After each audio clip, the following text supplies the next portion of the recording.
Good morning student, class 9।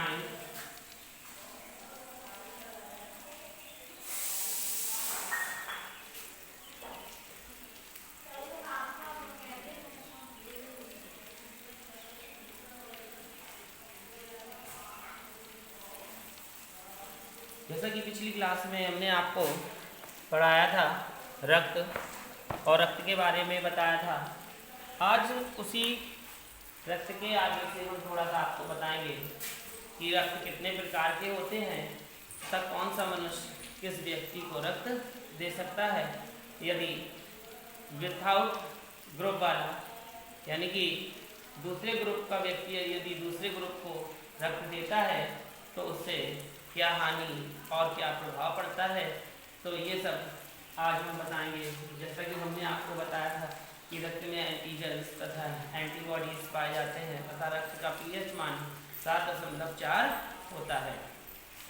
अब रक्त कितने प्रकार के होते हैं? तो रक्त होते हैं 4 प्रकार के, ए, बी, AB और O। तो ये 4 प्रकार के रक्त होते हैं और ये प्रत्येक मनुष्य में अलग अलग पाए जाते हैं।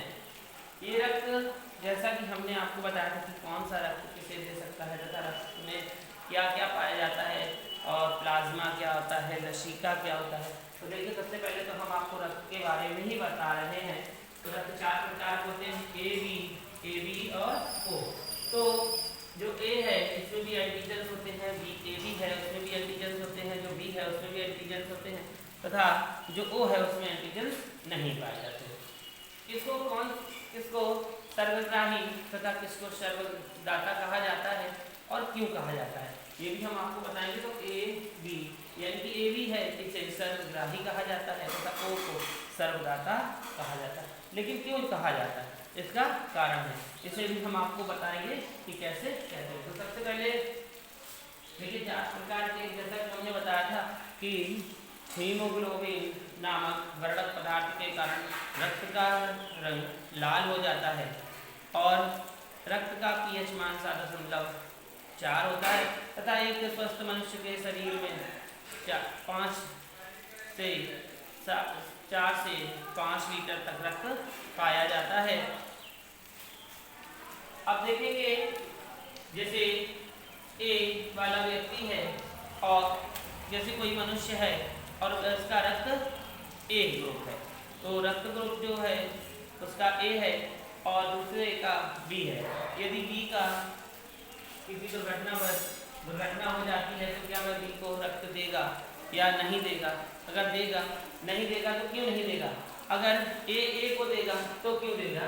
तो देखेंगे, हम आपको बता रहे हैं, चार्ट के द्वारा एक्सप्लेन कर रहे हैं। A, B, AB और O। तो ये आप देख रहे हैं किस तरीके से ये हमने आपको बताया। इस प्रकार यहाँ भी लिख लेंगे।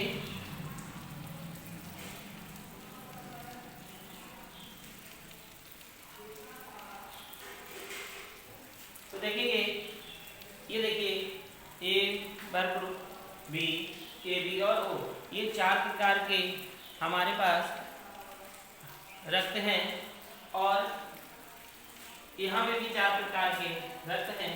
ये मान लीजिए ये लेने वाले हैं और ये देने वाले हैं। इन्हें हम लिखते हैं रक्त देने वाले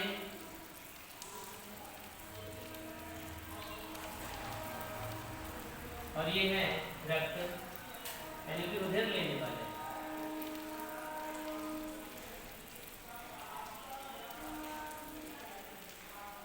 ठीक, तो अब देखेंगे यहाँ पर जैसे ए है, जो एंटीजन्स ए में है वही एंटीजन्स ए में यहाँ पे भी है। तो ये जो एंटीजन्स ए वाला है ये इसे रक्त दे सकता है। तो जब इसे ये रक्त दे सकता है क्योंकि दोनों में एंटीजन्स एक ही प्रकार के हैं, तो जिसने रक्त लिया उसे किसी प्रकार की कोई भी हानि नहीं होगी, वो भी स्वस्थ होगा। अब रक्त का जो एक स्वस्थ मनुष्य होता है तो हीमोग्लोबिन कितना होना चाहिए, यानी कि पुरुषों में होना चाहिए 13 से 15 और तथा स्त्रियों में होना चाहिए 11 से 13 जो मात्रा है। अब ये बी को नहीं देगा, क्यों नहीं देगा? क्योंकि जो ए के पास एंटीजन्स है तथा जो बी के पास एंटीजन्स है, दोनों मैच नहीं कर रहे, और जब दोनों मैच नहीं कर रहे हैं तो ए बी को नहीं दे सकता। यदि ए ने बी को दे दिया तो ये रक्त इसके अंदर पहुंचेगा और इसकी मृत्यु हो जाएगी। मान लीजिए जैसे ये रक्त बह रहा है, ये क्या है, तंत्रिका तंत्र है, और इसमें रक्त बह रहा है, और जब इसमें रक्त बह रहा है तो जब यहाँ पर ए बह रहा है और जब बी पहुंचेगा, तो जब बी ए से मैच नहीं करेगा, जैसे तेल और पानी को यदि मिलाया जाए तो तेल पानी अलग हो जाएगा, यहाँ पर 50-50। इसी प्रकार से जब ए बी को दे देगा तो बी बह रहा है, ए को ए की क्या होंगी, गांठें बन जाएंगी।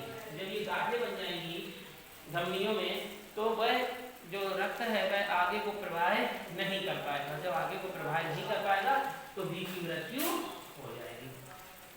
इसलिए ए बी को रक्त नहीं देगा। ठीक है, समझ में आ गया होगा सभी को।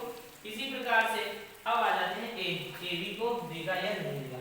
अब देखिए जो ए के पास एंटीजन्स है वो ए के पास एंटीजन्स है, जो ए के पास एंटीजन्स है वो बी के पास नहीं है, लेकिन यहाँ पर ए बी दोनों हैं तो इसके एंटीजन से मैच कर रहे हैं। जब इससे ये एंटीजन से मैच कर रहे हैं तो इसको ये दे देगा। ठीक है, और अब यहाँ पे ये इसको देगा कि नहीं देगा, ये इसको नहीं देगा क्योंकि ओ के पास तो कोई एंटीजन है ही नहीं और ए के पास एंटीजन है तो ये इसको नहीं देगा। ठीक है, इसलिए इसको नहीं देगा। इसी प्रकार से बी पे आ जाते हैं, बी ए को देगा कि नहीं देगा, ये आपको पता लगाना है। तो बी ए को देगा, नहीं देगा, क्यों, क्योंकि जो बी के पास है वो ए के पास नहीं है, जैसा कि हम अभी आपको प्रदर्शित करते हैं। तो बी ए को नहीं देगा। ठीक है, बी ए को नहीं देगा। इसी प्रकार बी को देगा कि नहीं देगा, बी को देगा क्योंकि दोनों में सेम एंटीजन है, इसलिए बी को रक्त दे देगा। इसी प्रकार आते हैं बी को देगा कि नहीं देगा, तो ए से तो मैच नहीं करेंगे बी के, लेकिन बी से मैच करेंगे, तो बी से मैच करेंगे तो ये से दे देगा। अब ए बी ओ को देगा कि नहीं देगा, बी ओ को नहीं देगा क्योंकि बी के पास तो कोई एंटीजन है ही नहीं ओ। इसी प्रकार अब हम आते हैं ए बी पर। अब देखिए ए बी तो यहाँ से ले रहा है, लेकिन ए बी क्या ए को देगा, नहीं, क्योंकि ए को तो दे देगा, लेकिन जो बी इसके पास बचेगा तो वो कहाँ जाएगा, तो इसमें इससे खतरा है, तो ये इसको नहीं देगा। इसी प्रकार ये इसको भी नहीं देगा, ये इसको दे देगा, क्यों, क्योंकि इसके पास ये सेम है। इसी प्रकार से आते ए बी ओ को नहीं देगा। अब देखिए ओ है, ओ एंटीजन, मान लीजिए ये बिल्कुल कैसा है, जल की तरह। यदि जल को किसी रंग में मिलाओ तो वह जल कैसा हो जाएगा, उसी रंग का। इसी प्रकार से ओ वाला अगर ए को देगा तो बी दे देगा, बी को भी दे सकता है, ए बी को दे सकता है तथा ओ को भी दे देगा, क्योंकि ये तो इसी का ही है। तो ये देखिए आपका चार्ट का रक्त का चार्ट बन गया। किस प्रकार से कौन सा रक्त किसे दे सकता है, तो इसे आप अपनी नोटबुक में बना लीजिए। बना ले सभी बच्चे।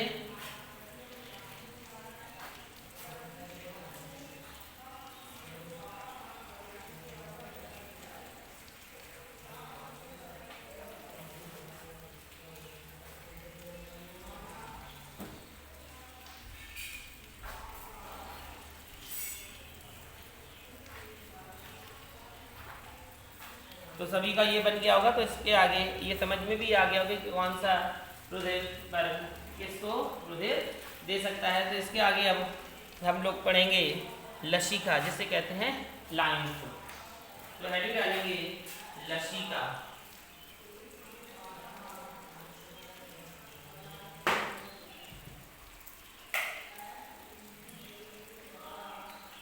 इसे कहते हैं लाइन। लसिका क्या है ये जानेंगे कि लसिका क्या है, यानी कि एक तरल संयोजी ऊतक। लसिका को कहते हैं एक तरल संयोजी ऊतक जो किसमें घुला होता है, रक्त में। तो लिखेंगे लसिका में, लिखें लसिका एक तरल संयोजी ऊतक है। लसिका एक तरल संयोजी ऊतक है।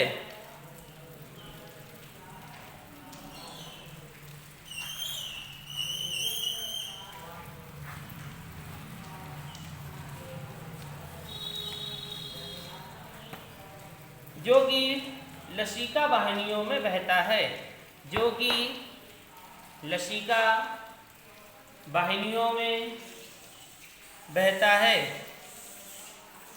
लसिका लाल रक्त कणिकाओं के अभाव के लसिका लाल रक्त कणिकाओं के अभाव के कारण लाल रक्त कणिकाओं के अभाव के कारण रंगहीन होता है। यानी कि आपने देखा होगा कि रक्त के साथ एक पदार्थ निकलता है वाइट वाइट सा, इसमें कोई रंग नहीं होता, लेकिन ये रक्त के साथ घुला हुआ होता है। तो क्या लिखा है, लसिका लाल रक्त कणिकाओं के अभाव के कारण रंगहीन होता है, लेकिन इसमें WBCS होती हैं, लेकिन इसमें WBCS यानी कि वाइट ब्लड सेल्स, इसमें WBCS होती हैं। इसमें ग्लूकोज एमिनो एसिड, इसमें ग्लूकोज एमिनो एसिड विटामिन्स लवण व यूरिया, विटामिन्स लवण व यूरिया पाए जाते हैं, लवण व यूरिया पाए जाते हैं। अब हेडिंग डालेंगे लसिका के कारण, हेडिंग डालेंगे लसिका के कारण।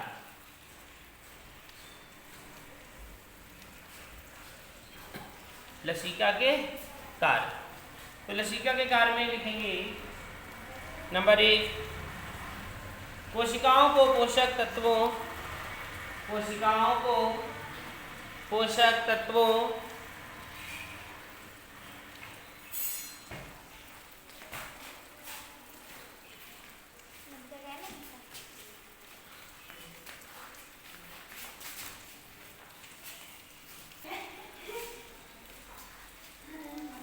तो लसिका कार्य में पहला नंबर लिखेंगे, कोशिकाओं को पोषक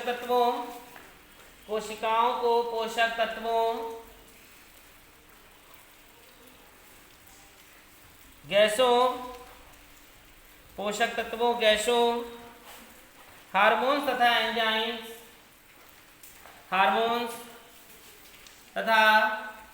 एंजाइम्स आदि को पहुंचाने तथा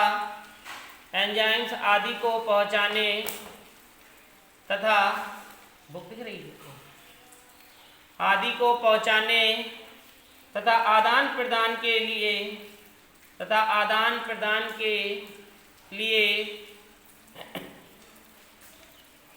माध्यम का कार्य करता है, आदान प्रदान के लिए माध्यम का कार्य करता है। तो आपका ये नंबर फर्स्ट हुआ। लिखें नंबर सेकंड,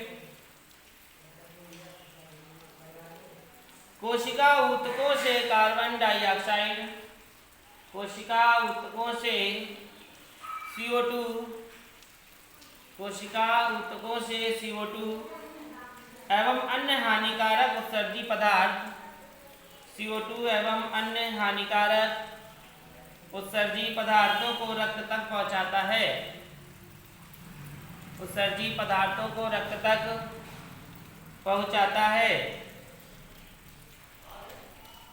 नंबर 3, लसिका कोशिकाएं जो, नंबर 3 में लिखेंगे लसिका कोशिकाएं जो रसांकुरों में फैली होती हैं, लसिका कोशिकाएं जो रसांकुरों में फैली होती हैं, पचे हुए भोजन का अवशोषण करती हैं, पचे हुए भोजन का अवशोषण करती हैं।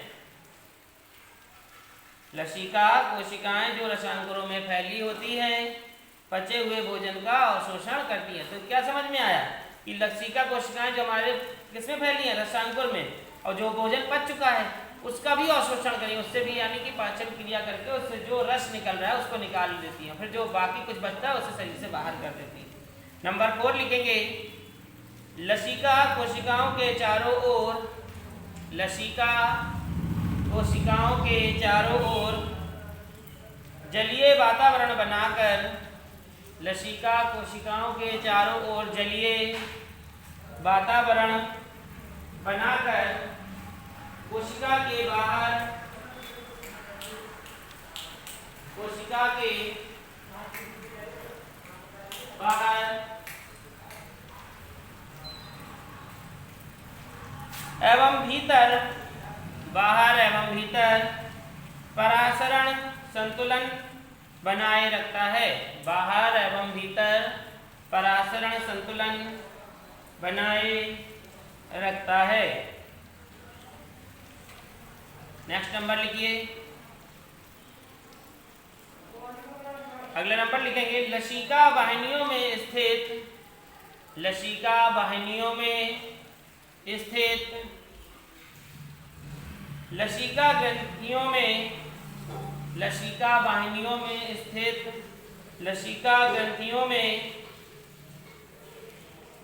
लिम्फोसाइट्स का निर्माण होता है।